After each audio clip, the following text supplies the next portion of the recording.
look at the timestamp. In the original footage released by the LAPD, it's blurred. Why? What were they trying to hide at the 2:57 mark? Most people see a girl having a breakdown. I see a girl hiding from something the camera refused to capture. Something that followed her from the lobby to the 14th floor and eventually to the bottom of a steel tomb. The Cecil Hotel doesn't just have a history, it has a thirst. Since 1924, this building has been a magnet for the macabre.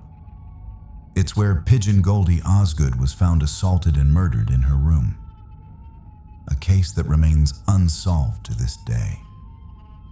It's where Richard Ramirez returned after a night of slaughter, covered in blood, and was greeted with a nod from the night clerk.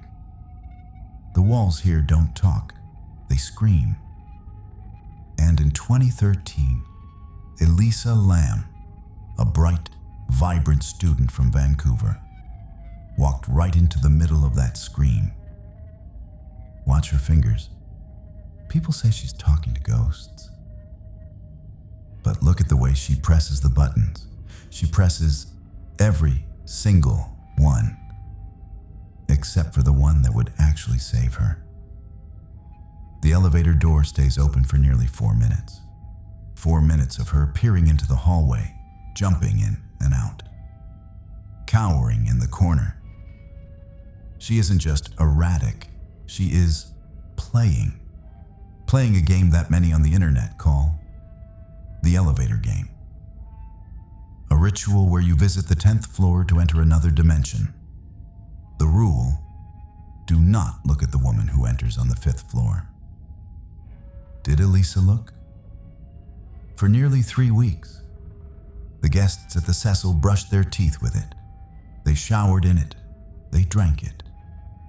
One guest, Sabrina Baugh, said the water was oily, that it had a sweet, disgusting taste. 19 days, while the police searched the building with cadaver dogs, while the world watched the elevator footage. Elisa was decomposing in the very water the guests were using to wash their faces. But here's the detail that will keep you awake tonight. The dogs went to the roof. They barked at the tanks. And the police did nothing. Now we enter the rabbit hole. During the investigation, an outbreak of tuberculosis hit the Skid Row area around the Cecil. The name of the official test used by the government to detect the outbreak? LAM-ELISA. LAM-ELISA. A student named Elisa Lam dies in a water tank. And the test for the local plague is her name. The odds of that are 1 in a billion. Was she a test subject? Or is the universe just that cruel? Elisa was a prolific blogger. She used Tumblr as a digital diary for her loneliness, her struggles with bipolar disorder, her excitement for the trip. But here is the chilling part. Her Tumblr kept posting. For months after she was found dead in that tank, new photos and quotes appeared on her blog. Q posts? Maybe. But some say someone else had her phone.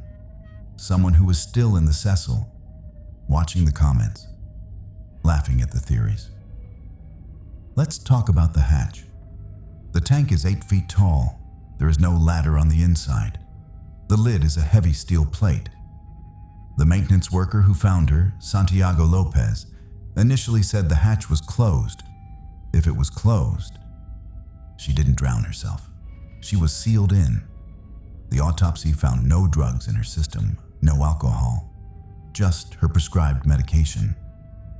So, how does a girl in the middle of a manic episode climb a ladder, jump into a tank, and pull a 20-pound steel lid shut behind her without leaving a single fingerprint on the outside? The Cecil is now the stay on main. They tried to wash away the blood. But the history of the Cecil isn't written in paint. It's written in the pipes. If you ever stay there, and you turn on the faucet, and the water comes out just a little bit too dark, just remember, Elisa Lam is still watching the elevator doors, waiting for someone to press the hold button. Don't drink the water.